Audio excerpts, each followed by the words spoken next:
Bonjour à tous, j'espère que vous allez bien, ici Overboss. Alors, on se retrouve pour une nouvelle vidéo pour parler de Microsoft, et plus précisément d'Xbox. Alors, cet article m'a fait un peu rire, en fait même un peu beaucoup, parce que j'ai pas bien compris où est-ce qu'il voulait en venir. Enfin, pas ceux qui écrivent l'article, mais ceux dont on va parler aujourd'hui. Alors, à ce qu'il paraît, Xbox serait accusé d'être woke. Alors, je l'explique vite fait, woke, c'est tous les militants aux États-Unis qui prônent toute la phobie LGBT, c'est qui, on peut dire les malades du réchauffement climatique et tout ça. Donc, bon, je résume vite fait, mais c'est trop vague, c'est pas hyper intéressant à définir au final. Moi, j'appelle ça juste de la folie, mais ok. Alors, du coup, toujours plus loin dans l'absurde, des conservateurs américains accusent Xbox d'être woke à cause de son mode d'économie d'énergie. Pas une journée sans que la toile ne parle de woke pour tout et pour rien. Un casting différent, un choix artistique ou une décision créative, c'est de la wokerie. Ces termes sans trop de sens qui créent la division connaît aujourd'hui un nouveau chapitre absurde. D'ailleurs, le terme wokerie, je connaissais pas. Je connaissais woke, mais pas wokerie. Certains politiques et polémistes conservateurs américains estiment que l'icebot et son mode d'économie d'énergie est woke. Le tort de cette fonctionnalité, rendre la console de Microsoft moins énergivore. C'est une descente particulière dans la folie militante qui se déroule depuis plusieurs jours. Microsoft a annoncé que sa Xbox serait la première console à tenir compte des émissions carbone dans ses téléchargements et ses mises à jour. Grâce à ce mode d'économie d'énergie, la machine télécharge au moment où le réseau électrique est moins sollicité. D'accord. Donc, déjà, on va s'arrêter sur cette dernière phrase. Du coup, la machine télécharge au moment où le réseau électrique est le moins sollicité. Ça veut dire quoi, ça, en fait? Je comprends pas. Parce que, du coup, on parle bien de la console Xbox. Donc, on a déjà vu dans d'autres articles que euh, la vente de la Xbox est en baisse, ça d'accord. Mais je comprends pas. Si la machine télécharge au moment où le réseau électrique est moins sollicité, bah, du coup, ça va solliciter le plus le réseau. Donc, au final, comment ça se passe? Ça veut dire que le réseau, il est pas très sollicité. Du coup, il y a des Xbox qui se branchent. Il y a un certain nombre de Xbox qui se branchent. Du coup, le réseau, il monte. Du coup, d'autres Xbox ne vont pas le faire. Ils vont attendre que les premières Xbox vont s'arrêter pour ensuite d'autres Xbox puissent se brancher. Et du coup, à un moment, comment ça se passe? Je comprends pas. Ben, en fait, je comprends pas. Je pense que ça doit être ça qu'ils veulent expliquer. Mais sinon, je vois pas trop le sens. Et ensuite, plus haut, on parlait de la première console à tenir compte des émissions de carbone dans ses téléchargements.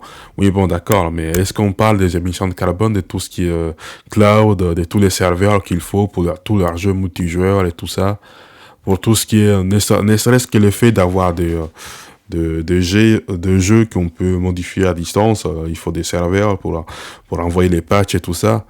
Euh, Ça aussi, ça émet des émissions de carbone. Pourquoi on n'en parle pas de ça? Donc, je comprends pas trop la question du côté des Xbox, mais ok. Surtout que le réseau électrique moins sollicité, ça va rien dire au final puisque tu vas le solliciter de toute façon. Donc, ok.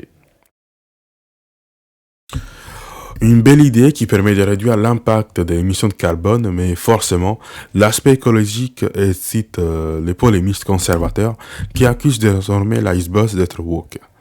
Par exemple, le sénateur Ted Cruz, qu'on ne présente plus malheureusement, écrit d'abord les réchauds à gaz, puis votre café et maintenant il cible la Xbox.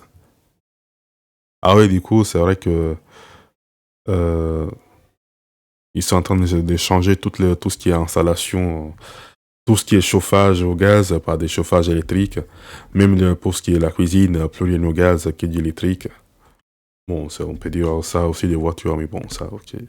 Les cafés, bah, je savais pas, il m'apprend des choses. Et maintenant, ils se battent. Face à cette désinformation, Twitter a ajouté un encart qui précise que l'information est trompeuse car incomplète. L'organisation conservatrice Young America Foundation s'indigne. Maintenant, la bridage woke s'en prend aux jeux vidéo au nom du changement climatique. Oui, bon, ça, c'est l'argument facile. Les woke, ça prend nos jeux vidéo, ça commence à faire des années. Hein. On doit faire 5-6 ans, voire plus. Parce que le woke, ça n'a pas commencé avec à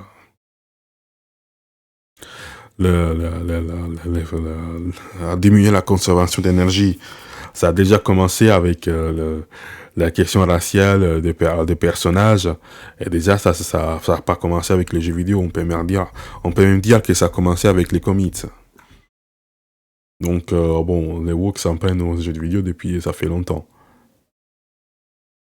J'ai même envie de savoir s'il n'y a pas une des collaborations entre les woke et les gens qui voudraient abolir les jeux vidéo parce que ça rend violent et tout ça. Mais, ok. Parce que je vous rappelle, j'en ai pas parlé sur la chaîne, mais il y avait bon, vous les voyez un peu partout.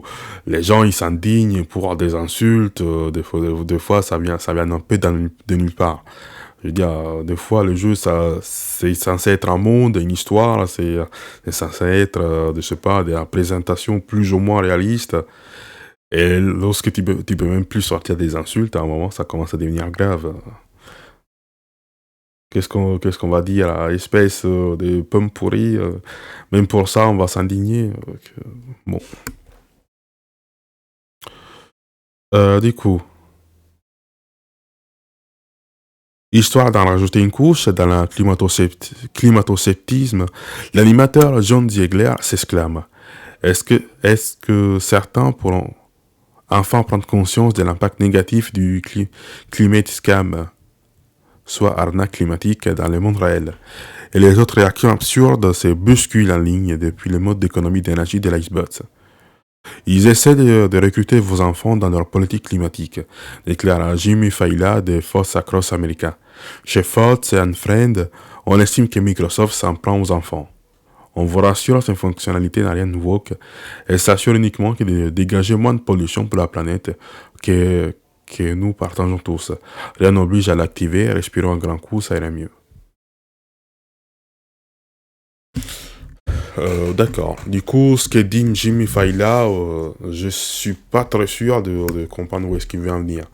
Parce que Usbot qui s'en prend à vos enfants, ok, d'accord. Je ne suis pas en désaccord, mais mettre ça pour la fonction économie d'énergie, je trouve ça un peu con. Même si je trouve con moi-même qui veut l'utiliser lorsque les réseaux électriques est le moins sollicité, c'est qu'il sollicitera encore plus. Bon, j'ai du mal à comprendre, mais d'accord, je vois un petit peu ce qu'il veut dire. Mais je comprends pas, parce que déjà, les woke, ils s'en prennent aux enfants en transmettant leur idéologie. Avec la théorie du genre et les faits que, comment dire, il n'y a pas de différence entre les individus, les hommes sont toxiques, la masculinité est toxique et toutes ces choses-là. Donc Jimmy, t'es un peu en retard. Mais d'accord, ok. Après, vous savez ce que l'on dit, il vaut mieux tard que jamais. Donc peut-être que Jimmy a compris avec l'histoire des bots que les woke s'en prenaient aux enfants et donc maintenant il va voir que d'autres choses arrivent. Mais ok, d'accord. Donc je trouve quand même l'article assez amusant. Maintenant, mettre en mode d'économie d'énergie, c'est woke. Ok, d'accord. C'est très bien, c'est très bien. C'est le progrès, comme on dit. Bon, si l'article vous a amusé, mettez-y un pouce. Je vous dis à la prochaine. C'était Overboss.